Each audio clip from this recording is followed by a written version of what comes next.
Sure. Excuse me. I'm too sick for this intro. Let me do one more time. Let me do one more time and be a bit more professional about it.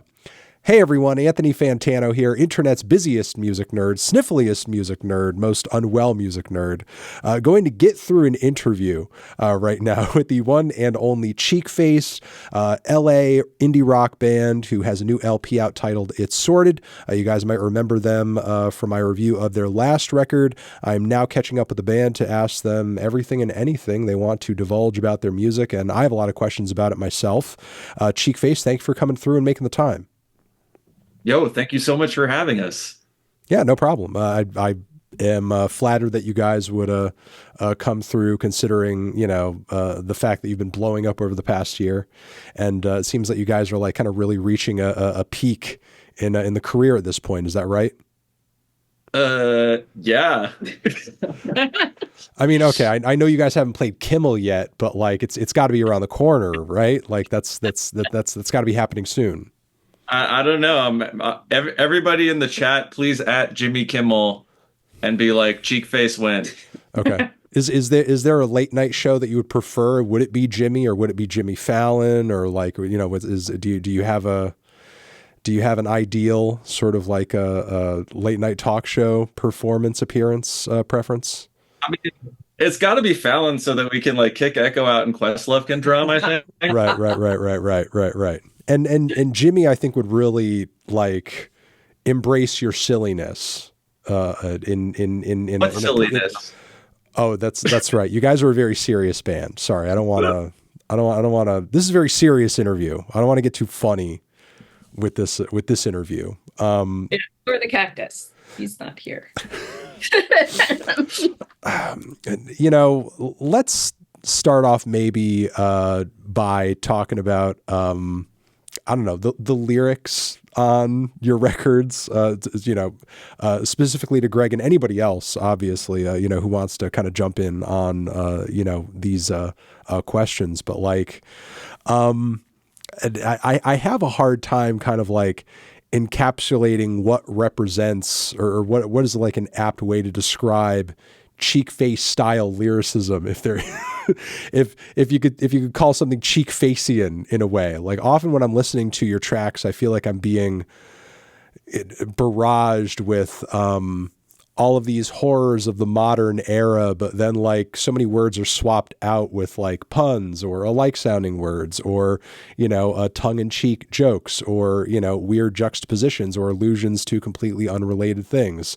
And it feels like a mix of satire, pure absurdity, but then also like this drive to draw attention to, or at least give reminders of like serious, horrible, like, potentially dystopian problems. And I guess I'm just trying to understand, like, what sort of brought you to this point where you've developed this very unique lyrical style, and, where do you feel like it comes from? Good question. I mean, me and Mandy write the lyrics together. Yeah. They're really a labor of love. Like it's kind of like as we started writing together, 2017, like that was just something where like when we were just making songs, as we started putting the first few of them together, we just started gravitating towards like the lines that would kind of like make you laugh or scratch your head that we were like spitballing. And, this project started as just so like the idea that it would ever be successful in any way or even heard by anyone else in any way seemed so remote and impossible that it was just like, all right, that's fun, that's funny, that's weird, that's cool, like let's just do that. And then I think when like Dry Heat Nice Town came out in 2018, everyone was like, the internet like sort of bubbled it up and was like, oh, the lyrics, it's political, it's funny, you're not sure what side it's on. It's like just this mayhem of like modern problems and like this weird like funhouse mirror self-reflection, and and just totally like I think people probably made more sense of it by listening to it than we had made of it writing it. We were just like, this is fun to make. And then like I think over time we kind of realized what it was, but it wasn't like, I don't think we sat down with like an intention of being like, let's capture this feeling or whatever. Yeah, I feel like we came together and it was during a really rough time on the social landscape. And I personally was just like, had no idea what to do with my feelings and what, uh, wanted to have a catharsis. And so Greg and I would sit down and actually just talk it out, like have like friend therapy sessions. And Greg would bring like his list of like lyrics. And then I'd be like, well, that one's awesome. Let's write from there, let's take this one line and go with it. And basically incorporate what happened in our minds that week, into whatever song we were writing that week. Was it always this way at the start, or did it sort of develop to this point where it almost feels like a jumble? You're jumping from so many different feelings and ideas and topics and concepts that you don't really get a whole lot of time to digest or think about any one of them. We're just sort of like, moving on really quickly, almost at the speed of light through a bunch of different reference points. Yeah, I think I think we, like me and Mandy, kind of felt like we were experiencing life that way. Like, you go out in the world and things are happening and you're, whatever, listening to a podcast while you're out in the world and that's happening, and then you're scrolling on your phone and that's like 1,000 things happening. Right. And so, life just starts to feel like this just constant influx of conflicting information. And your experience of it is so conflicting and fast moving. Like you might wake up feeling good, open your phone and like just see the worst thing you've ever seen in your life. And then it's like your whole like perspective shifts from like, I'm eating oatmeal to like, there's like a fucking horrible thing happening on the other side of the world. Yeah, and there's a horrible thing happening, and that horrible thing in your newsfeed is right next to a meme of like a cat or something. Exactly. Right. And then like literally while that's happening, like your dog jumps in your lap. Right. Greg, I wanted to ask you specifically about kind of like your vocal delivery on a lot of the Cheekface tracks. I mean, I think anybody who's heard your music before can kind of get a sense of the difference between kind of the way that you're just kind of talking normally now and explaining yourself and the way that you kind of sing and also, talk, because there's quite a bit of spoken word on your band's tracks. But there's, I think, a bit of obviously kind of a put on to the way that you deliver or perform on the songs that feels like, I don't know, cheery podcast guy or maybe like upbeat NPR announcer or, maybe like, after school PSA person who's like, trying to encourage you, or maybe like a children's school programming host. Like, is there consciously that kind of energy to, the way that you're kind of performing the lyrics of these tracks? How do you feel like you separate your just regular everyday kind of like, emotional demeanor from what you kind of, the mode that you put yourself into when you're performing these songs?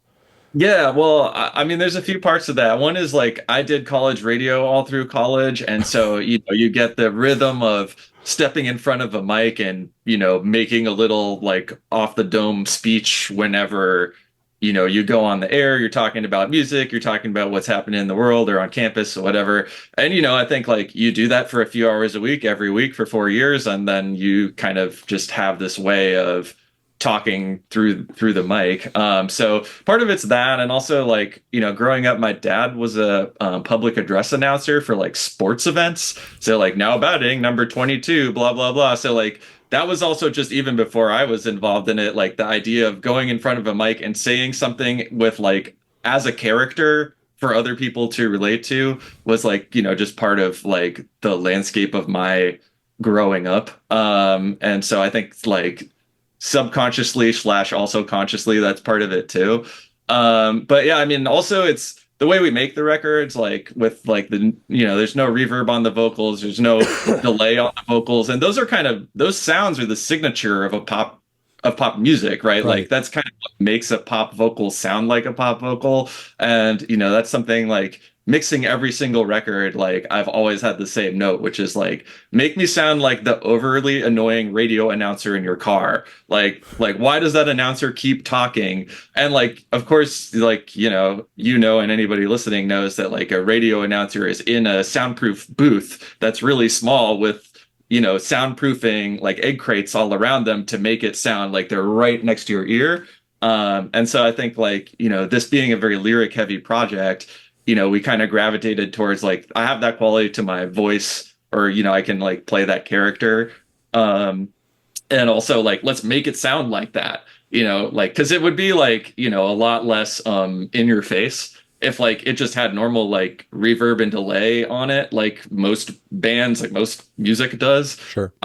And like, that is something where every mixer who we've worked with has sent us back a first version that has like lots of reverb and delay, making it sound like a cool indie record. And we were like, no, let's uncool it. Right. Like let's make it like so immediate. Let's make it in the foreground. Yeah, no, every record you guys put out is super dry. And I don't know, at least for somebody who hears a lot of reverb soaked records all the time, it is a bit of a breath of fresh air, because I feel like, especially with, digital audio workstations giving you the ability to apply all these effects with such ease, there is almost like an overabundance of them on a lot of music out there left and right. It is a lyric heavy project, as you said, but it's also a groove heavy project. I mean, I think another thing that makes you guys stand out is, it's in terms of like the drum parts, the bass parts, a lot of the guitar parts, it doesn't flow like, for example, I was just listening to the new Slater-Kinney record. It doesn't have this kind of like driving 90s indie rock edge. I mean, especially, between Mark's drums and, Amanda's bass lines, there's a danceability to a lot of the tracks, which, I mean, to me almost like kind of plays against the uncool factor that you're saying. Dance music is generally really cool. Between you guys, is there kind of like, I don't know, are you in the corner conspiring like, okay, Greg's going to do this like really talkative, nerdy thing, but we have to kind of give it a groove people actually want to move to kind of play against that or something? Like, how did you guys end up being, so wordy, so dry, so nerdy, but yet there's like a really rock hard dance floor type groove behind a lot of these cuts? So I feel like it needs to be able to have that many words. There has to be a lot of space. So therefore you can't like put, tracks and tracks of guitar. You can't put like tracks of a lot of things. You have to leave the space. And we've left space for the groove, for the beat. And, as far as my bass lines go, I normally try to write hooks, like if I'm going to write a bass line, it's not just going to be a driving bass line. I'm incredibly, I love soul music. And soul bass lines, and that's where my brain goes initially when writing them. So, you have to have that groove. I always call it walking music. You have to be able to like power walk to this. Yeah. And Mark, like, where are you consciously when you're trying to like think of where your parts are kind of fitting into the overall track? For me, from day one with this project, literally from hearing the first demos that Greg and Mandy sent, I was like, this is extremely my shit. Like, how can I best serve this project overall, whether it's like drumming or like as a fan or whatever. Obviously, like you said, it's like, it is so lyric heavy. That is like the focus. That's the important part. And so for me, it's always been like, what is the best way that I can, like help that? And the answer is always do less. Like Mandy was saying, like space. There are so many times where like we are coming to the end of a verse and going into a chorus, and in another band, that's when the drummer plays a big fancy fill. And for me, it's like I open the hi-hat on the end of 4, because I'm trying to stay out of the way. So yeah, like my whole approach is like lock the kick drum with Mandy's bass line, and then stay the fuck out of the way. But I do think that, that like Mandy was saying with like the space, it lends itself to, it's like the only thing I'm focusing on is making it feel good, making it danceable, instead of like, how do I make these drums super awesome? So. Yeah, and just from my perspective, I mean, the way Mandy plays bass is so unique, and like I'm like an indie band lifer. I've been doing this since I was 12 or 13. And Mandy is the single best bass player I've ever played with. Like, it's not close. And so like once we started writing and like Mandy's parts were just like so fire, I was like, it kind of became like that's going to be the central thing. Like, because in a lot of bands, the guitar is the main thing. But in our songs, like there's long stretches with no guitar in a lot of the songs. Like there'll be a double verse with no guitar, and like, or just like a chorus with just like some, some stabs or things like that. And it's just like between like the inventiveness of Mandy's parts and the lock in with Echo's parts, like there's, it's like, let me not cloud the landscape with like, a lot of guitar chord strumming. Like that's more of an effect we use when we want it to sound like guitar chord strumming rather than like it's a band, therefore the guitar should be strumming. And I will say, I always vote for more guitar solos. I'm always pushing Greg to do more guitar solos. Yeah. Hey, they add a little extra body to the track. Mark, when you were talking about kind of hearing some of those early demos and thinking like, oh, this is like so my shit, for you in that moment, are there like reference points in your mind for like, oh, this is like this artist I like, or this artist I like, or this kind of reminded me of this other thing that I'm into? Are there things about Cheekface's music that you feel like aligns with a lot of classic or notable indie artists out there? Yeah, absolutely. I feel like it's the comparison that gets made a lot is Cake, and that was definitely my first reaction. I like my sister when I was, in like 5th or 6th grade, like burnt me a bunch of CDs, and Fashion Nugget was one of those, and that like I blew my mind, changed my world, and so obviously like the talk singing nature of it, but also the emphasis on groove. I feel like a lot of Cake songs really get down.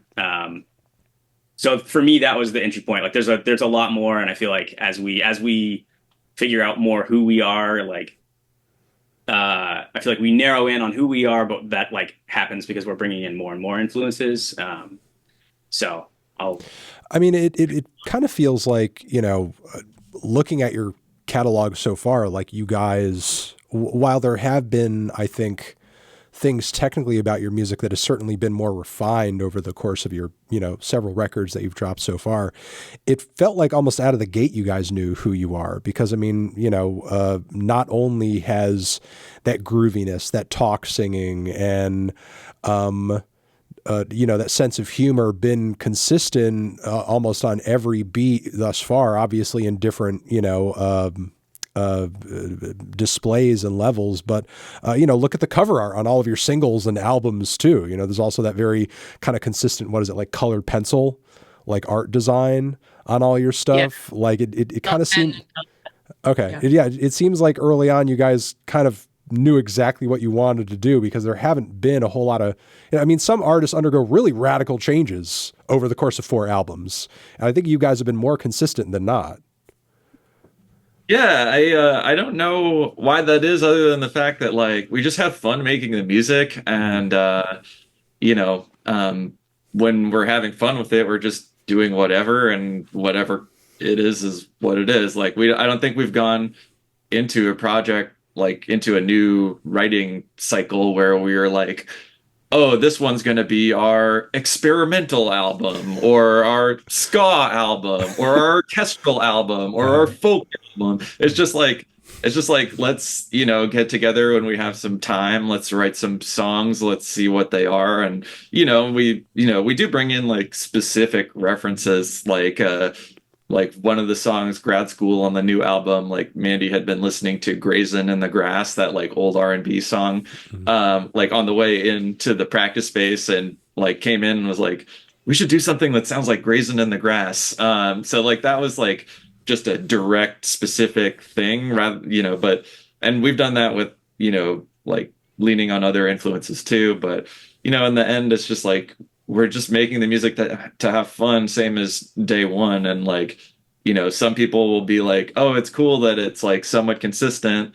And other people will be like, oh, it sounds the same as the last one, and I don't know. I come back to this like AC/DC interview I saw, like when, they asked, I think it was Angus, like, what do you say to people who who complain you made the same album 15 times. And he said, they're wrong because we made the same album 22 times, you know?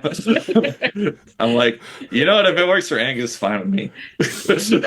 I feel like, so like when Greg and I first started the project, it was just kind of like, what are we going to do? And I just wanted to do something where I didn't overthink it, you know, that we were just being ourselves and having fun.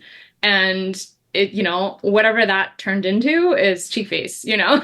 So it's not going to change because it's us still writing together, you know, just being ourselves and having fun. Who's the scallywag that runs the Twitter page? Okay, that's okay. I figured. I don't want to assume, but you know, you left a very interesting reply, I think, like on a tweet that I dropped a while back about very diverse bills, where maybe the artists on the bill, like a live bill, sort of like have a whole range of, you know, different sounds and styles and so on and so forth. Have you guys found? I mean, obviously you've been able to build some sort of audience up until this point, but especially in the live setting, have you guys found it difficult to like translate to audiences that may be coming to expect a certain sound from another artist on the bill that's just like vastly different from yours? I mean, I guess I just sort of wonder about this because there aren't a lot of bands out there doing stuff in the realm of what you guys are doing. And I've just sort of, you know, I'm curious if that's kind of translated into a difficulty with, you know, kind of connecting with an audience that kind of already has a familiar idea of something that they're already into, as opposed to kind of being introduced to something, you know, maybe newer or along the lines of what you guys are doing. Yeah, I think, you know, we barely ever open for other people. And like that's intentional. Like we've done it a few times and it's not always terrible, but it's like bad enough often enough that we're just like, you know, let's not spin our wheels like going out to open for other people a lot. And it's just like if you're not prepared for what we do and you don't know what it is and you're there for something else, it's just gonna annoy the shit out of you. And like that is totally a fine reaction. Like lots of music annoys the shit out of me. But you know, as the artist, like you don't really want to stand up on stage and look at 200, 500, 1,000, 2,000 people who are like, when is this going to be fucking over? Right. You know? And so, you know, it's fine. Like, you know, we're really grateful that we have like the fans, the Cheek Freaks who will like come support us when we headline. Like that makes it work for us. And obviously there's been a lot of discourse on the internet about this, so I'm not breaking any news that, you know, it pays really poorly to open for other people. And you're doing it for the experience of getting in front of that other audience if you're doing it at all. Like if we know we're going to go up in front of people and they're not going to like us, and then we're also going to lose money doing it, like why? Right. So, you know, and thankfully like people come see us when we headline. So, you know, we don't have to grind it out opening for other people. And there's other kinds of projects where you see them open for someone and it's like really, you know, it works in a lot of different settings, and ours does not work in a lot of different settings. Like we opened for Jeff Rosenstock last year and that worked and was super fun. But you know, there's like, part of that is like Jeff's kind of music has enough Venn diagram overlap that his fans will like us even if they've never heard of us. And you know, and part of it is just like people who like Jeff Rosenstock just want to support other artists in general. And you know, but not every artist fan base is like, they're underground scene diehards, so hearing somebody new is intriguing. Yeah. So I mean, if not through the setting of like opening up for an artist with a larger fan base or like, you know, getting co-signed in that way, like how are the Cheek Freaks finding you? How are people converting to becoming a Cheek Freak? And from what you guys have been able to observe so far, who are the Cheek Freaks? What makes a Cheek Freak? If I go to a Cheekface show, what kind of people are coming through the door? There are people that are hot and really hot and smart. The hottest and smartest, which that applies to me too, right? I know. That's why, I mean, obviously like your choice in striped shirts and everything is just very, you know, it's very on point. So yeah, you're right there. I mean, how do people find us? I don't know. We haven't conducted any formal market research, so like maybe we do a focus group with the double-sided mirror at some point. But I think like it's the internet. Like people catch it through the algorithm somewhere on Spotify or YouTube or wherever. But like it's also a lot of like I heard it on the college radio station, and also like I feel like we're also like a an older brother band, as like I used to call him. Like my older brother put me onto this. Like I look at he finds the coolest music and then he shows it to me. And like, we have a lot of those people too, where it's like, oh, my friend who knows cool music found you guys, and then I was really bought in. And we're not on a record label, so like that limits the reach of like how much like marketing we can do. We're not gonna like buy billboards all over Sunset Boulevard or anything. So it really just is gonna be word of mouth through one way or another. And like the internet algorithm is kind of just like word of mouth and fast forward in a way. I'm surprised you guys haven't had like a random ass viral TikTok hit yet. I mean, especially given it just sort of seems like the absurd spoken word lyrics are just like just ripe for that setting. Like that hasn't happened yet. Not even like a close call. There's not even one thing that I'm like, oh, that like kind of went a little viral. Like not even. So I don't know. That's up to the internet. Could everyone in the chat please make a viral video of Cheekface? Right. Thanks. A viral TikTok where you're doing some kind of acting out or lip syncing with the funniest lyrics, your favorite lyrics on any of the songs. I mean, that just kind of seems like it would make sense. Yeah. Yeah. Okay. All Please right. do that. Maintaining independence from this point forward is that important for you guys, like creatively and economically? Like the idea of kind of transitioning over to a label at some point, is the idea of that tempting in any way, or do you feel like the way things are going now just makes the most sense? Yeah, I mean, I think opinions may vary a little bit, but in the band, but like I think that I mean I saw Mark do the I've been telling them for years. Like, when do we fucking sell out? Yeah, I mean, I think just peek behind the curtain. Like after the second album came out, Emphatically No, which like it became the like top selling album on Bandcamp for a while and all that, and that like when you're making money, baby, like the record labels are gonna come knock on the door. And so after that happened, like we did have some conversations with the usual suspect labels.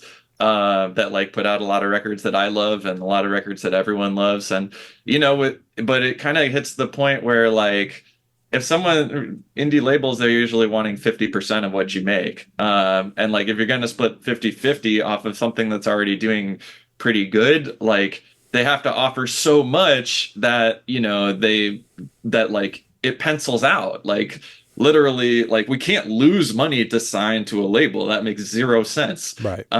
So, when like we kind of just had that conversation with the labels, they were like, oh, it's just like too far along for like what we can offer, which like is totally cool. Like, I think like it's awesome to be independent because like if we feel like releasing a single next week, we get no feedback from somebody who's like, oh, I don't like this mix, or the other song should be the single, or we have 3 other things coming out next week. Can we kick it back by a couple months? Like, that just like will never happen to us in this situation. You could just come out with your record on a fucking Monday. Yeah, exactly. And like we like going the opposite direction as everybody else, right? Like everyone puts something out on a Friday. We're like, let's put it out on Monday. Fuck it. And so, those kinds of decisions, like we get to make them because we're the only people we're accountable to. And if we're wrong, then that's fine. It's our fault. And yeah, Greg and I are really lucky to that fact is like, we both know what it needs to be entailed to run the business. We've both been in the music business for a long time. So it's just like, I do all the visuals. Before the band itself? Yeah. Oh, okay. Yeah. So you went into the band jaded already. You went into the band disillusioned, jaded. This is never going to work. There's no possible way. No, yeah, exactly like that. No, it's more like it's like we know what like a label can and can't offer, and that like in the end, the most of this whole thing is, do you make music that people like and do they keep liking you? And like that's not something that can be like fabricated by a label. And I think like just Hmm. because we've been both all three of us doing this since we were like literal children, we don't have any illusions about like, oh, if we just sign on the dotted line, then suddenly we'll be on TV and Questlove will be finally drumming for us and we can kick Echo out. Like, that's like that stuff like is gonna happen or not happen based on whether we make music that people like, and that's it. Yeah, that'll happen if you just hold out for it and be patient, you know? Yeah. Yeah. Yeah. And Yeah. and so will the Jay-Z Rock Nation record contract too. You shouldn't sell out to one of the indies off the bat. You Yeah, know? yeah, yeah. No, Yeah. I mean, hey, like anybody like who wants to give Echo $1 million so he can buy a boat, like definitely just like come right over. Okay. Well, I mean, I mean, that's sort of like, plays into a key lyric on one of your songs about how success is cringe. I mean, which certainly stands out, I think, among many lines on your albums that may be slightly tongue-in-cheek throwaways. There are points like that one where it does seem like you are genuinely saying a very clear statement and you actually do kind of like, feel it.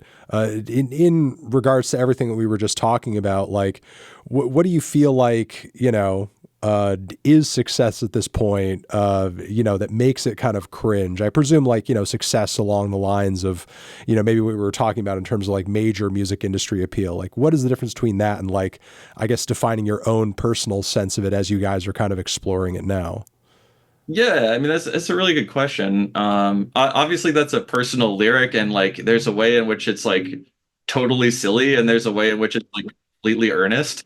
And I think when like, I mean, as we've alluded to over and over, like in this chat, like our music is made for us to have fun, and in some ways, like anything that's not just us having fun makes it worse. And on the other hand, like in order for us to keep doing it, like it has to be successful enough that it sustains itself. Right. And so like that's really a challenge to balance. And I think as like people who've played in bands for a long time and been on labels and toured and blah blah blah, like you get stuck in really like I don't know, tricky situations where you're, compromising your art to be more successful, like quote unquote successful, and that doesn't always work. And, it's like, to what degree do I want to be the pure artist and sort of like blindered bohemian that you have to be to make creative work that's interesting?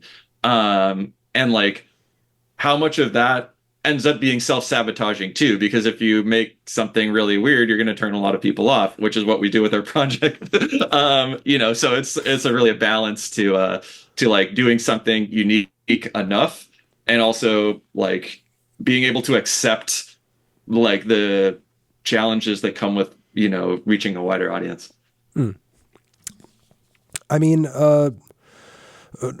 do you feel like in terms of appeal and where the band can go, you guys are currently at a plateau, or have you sort of reached a ceiling given like, where your audience is, what size your audience is, the fact that you guys are still independent? Or do you feel like in a lot of ways things are just getting started, considering that with your past couple of LPs, it seems that you're getting like more attention than ever? And, obviously we're yet to see how much of a snowball effect this new album can have. But you guys are coming out with music at a very consistent pace, always touring. It kind of seems like, I don't know, the future could hold surprises, or and maybe kind of like new beginnings or steps up. I guess what I'm trying to get a sense of is like, if things just kind of remain the way they are and it allows you guys to just continue vibing every few days and just writing songs that you think are silly and fun and having a good time together, would that make you content enough and just continue doing it? Or do you feel like there's something more that you're aspiring to beyond this? We definitely are aspiring 100% to continue having fun with this. And as soon as it becomes unfun, we will stop doing it. But like, it still is super fun. Every aspect of it is just really fun. Writing the songs is fun. Recording the songs is fun. Band practice is fun. Going on tour is fun. Like designing new merch is fun. Like also like hanging out at the merch table after the show and meeting people who came to the show and getting the window on their life and their community and their like local culture is like just to me it's just such a window into the world, and it's so like interesting and like inspiring, not on an artistic level, just like holy shit, like people are really out here living their lives in like such different and interesting ways. And like, I get to meet them, and it's just a lucky circumstance that the reason why is because like they paid money to come in and watch the show. Like that stuff is also cool. Like looking out the window of the van is fun. Like eating at a random vegan restaurant in whatever city we just played is fun. Like there's just like no aspect of it that's bad. And we've intentionally not done a lot of things where we're like, that's not going to be fun. And that's kind of been a guiding principle. It's like we kind of have to protect the flame of like this is fun. And is this fun? Again, like, are we having fun right now? Is this fun? I'm having fun right now. Okay, good. Okay. All right. I can't see the chat. I don't know if that would affect my my opinion of how fun it is. I mean, the chat is entertaining. There's a guy that says they sound like a worse cake, but then somebody came in after that and said, actually, worse cake sounds like something they'd name a song. So I feel like that's good discourse. I feel like that's good discourse back and forth. I love a brawl in the comment section. I love when people are in the YouTube video just like obliterating each other. Yeah, I mean that's the secret to Drake's success. So I feel like if you guys are kind of experiencing that as well on some level, you're on the right path. If you could be like the Drake of the indie scene where basically all of your popularity and attention comes from either how much people love you but also hate you. I mean, I think that's probably a good move. Yeah. I mean, I think as somebody who loves music and reads reviews and and all that, like being part of and watches them. Yes, and also it watches them like watches them ever since the pile dripping review, bro.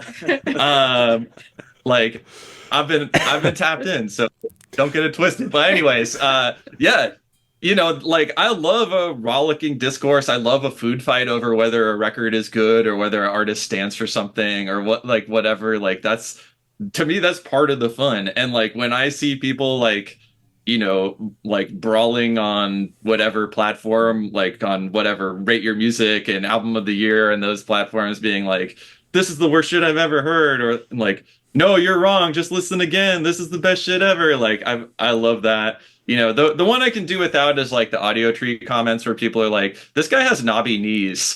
I'm like, of all the insults that people have thrown at me over my entire life, and there are so many. And there's so many. Knobby knees?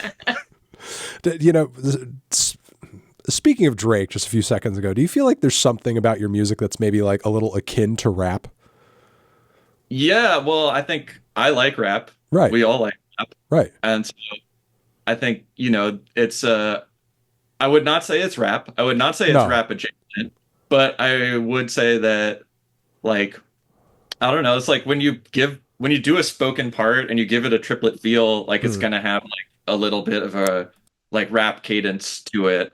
Like rap's like a lot of what I listen to in my ordinary listening diet, and what I've listened to for like since I was a teenager, like any other person. Well, and a lot of verses generally, unless you're dealing with kind of like a narrative or a story song or something, are quite free associative.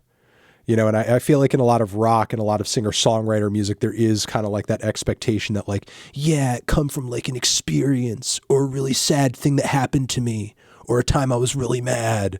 Whereas like, again, as we were kind of saying earlier, you're sort of like all over the place, which, again, reminds me of a lot of rappers and also artists like LCD Soundsystem, the way a guy like James Murphy will kind of, throw all sorts of random lines and bars out, nodding to all sorts of different things. Yeah, 100%. And I think like, obviously like we read the internet, so we see when people don't like us and what they don't like. And obviously some people are like, oh, it's just like all free association and just improvised on the spot, which obviously it isn't, but like it has that feeling to some people. And, I think like as an artist, you're looking for, or I'm looking for validation from other places, like someone else does this, therefore, and they're great, therefore I could do it and I might still be good. And yeah, like hip hop is like that. Like you get a joke in one bar and a sad thing in another bar, and, and a crazy thing in another bar, and that's just like just part of the genre and just part of that kind of writing. But also it's like, Bob Dylan did that. Sure. It's like it's not like I don't know, any like poetic music where there's a lot of talking, like I feel like it's just going to go to a few different places. Headline: Cheekface says they're as great as Bob Dylan. Cheekface, basically Bob Dylan tomorrow. Should be the number one debate across all music social media. Yes, exactly. Cheekface is the new Dylan. Put it on Rolling Stone, baby. With things at least to an outsider perspective, seeming as like free improvised as they are, maybe lyrically, when you're performing, is it sometimes hard to like keep track of every line, since a lot of the time that there isn't necessarily sort of like a logical throughway leading one thing to another? Is it easy to sort of forget bars at random? Yeah. Well, I mean, the joy of that is that if it happens, you can just throw in anything, right? You could just say whatever at any time, and it'll still work. No, my secret is actually I'm not very quick-witted. I'm definitely the person who like gets insulted and then like 3 days later is like, oh, I should have said blah blah blah. And like, so, I'm more likely to like clam up or just laugh at myself because like I'm not that fast off the dome. So yeah, I wish I could free associate as fast as people think that I'm doing it when I'm like singing a Cheekface song. All right. Aside from the new record being out, is there anything, promotion or date wise that fans have to look forward to coming around the corner that you guys want to, tell us to look out for?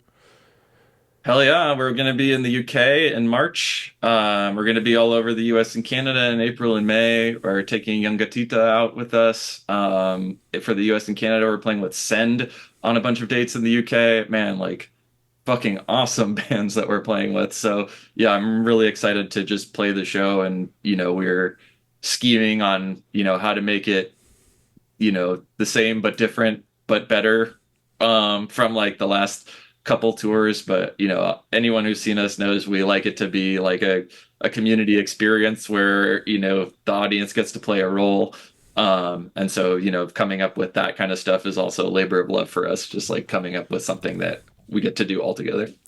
If things are going so well, independently and economically and so on and so forth, when are you guys going to blow a bunch of money on like a big pyrotechnics music video shoot where everybody's like looking sexy and in matching outfits and everything? When is that going to happen? I mean, I watch the Space Lord Monster Magnet video often, thinking, like, when do we get the S&M strippers in Vegas with pyro? Right. Like, that's someday we'll get there. Well, we just kind of did. This video for Life in the Bag that was just put out, that is our, like, hey, we made enough money, we can make a video. Yeah, no, we'd been really allergic to making a music video, mainly like because one, it's expensive, and two, the process is not very fun a lot of the time. Not fun. Because it's not fun a lot of the time. And like, we've all done it in other bands, so we all kind of came in knowing like it's not the most fun thing. Because it's like you play music for one reason, but like you act for a different reason. And like, do that again. Okay, do it again. Okay, we're gonna move the camera over here, and then just do it again, like the same way, or like, oh, blah blah blah. And like when I've been in videos before, like directors are always like, Greg, your eyes look dead. Can you move your eyes around like a normal person? And it's like when you're like just like completely zoned out, being like, oh my god, I don't want to do this again. Like, obviously it's hard to look engaging on screen. So yeah, not that fun. But David Combs, who co-directed this video with his partner Ben Epstein. David plays in Bad Moves, and is a big part of the DIY scene, like in the US, and has booked us at shows in DC before. And he makes awesome videos. He's done a bunch for Jeff Rosenstock and for other bands in our community. And like he was always like, hey, like when you want to do one, I got you. I get the project. I know what you're all about. Like, I know that you hate making a video, and I will make it not torment. And so, with this album, we were like, how do we stick a flag? Like, we made 4 albums in 5 years. Like, how do we stick a flag in this one and say it's an event? Like, it's something to take notice of, and like not just another one. And so that was like, you know what? Like making a video, no, but making a video with David, yes. And also part of it is like lip syncing is weird and faking something is weird in 2024. I feel like we like to feel like things are authentic and real. So it was also like coming up with a concept where it wasn't weird that like people seem to be hearing the music. And we came around to like there are a couple of videos. One is like Short Skirt Long Jacket by Cake, where the band's not in it, but they're putting headphones on people and just recording their reaction to the song, which like varies between like, oh, this is pretty good, to like, oh, I don't like it. And then like there was like I forget which song it is, but there's a good Charlotte song where it's just a static camera on Corey Kennedy eating a salad, listening to the song on headphones and bobbing her head and kind of smirking at the lyrics. And I was like, yeah, like there's a reason the song is playing. There's a reason there's a video, like, and so I guess like we wanted to try and figure out the way like headphones would work, like to like make the fakeness of the video, like kind of highlight it. And like one of my instructions to David was like, can there be a big reveal at the end of the fakeness?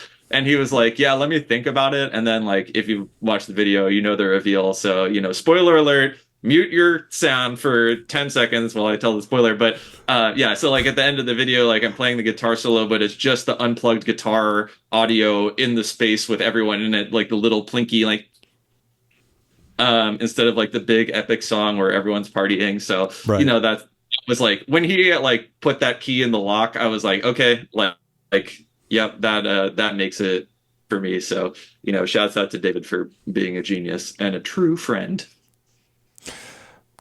Cheekface, thank you for coming through and being open books and having a great conversation with me. And for everybody who is just kind of popping into the conversation now, It's Sorted is out now on all streaming platforms. It's on physical as well, I imagine. People need to buy copies too. You can get vinyl off the web store and all that. All right. We will link you guys to the Bandcamp down below as well. And again, thank you for your time. Thank you. Thank you. All right. Bye, guys.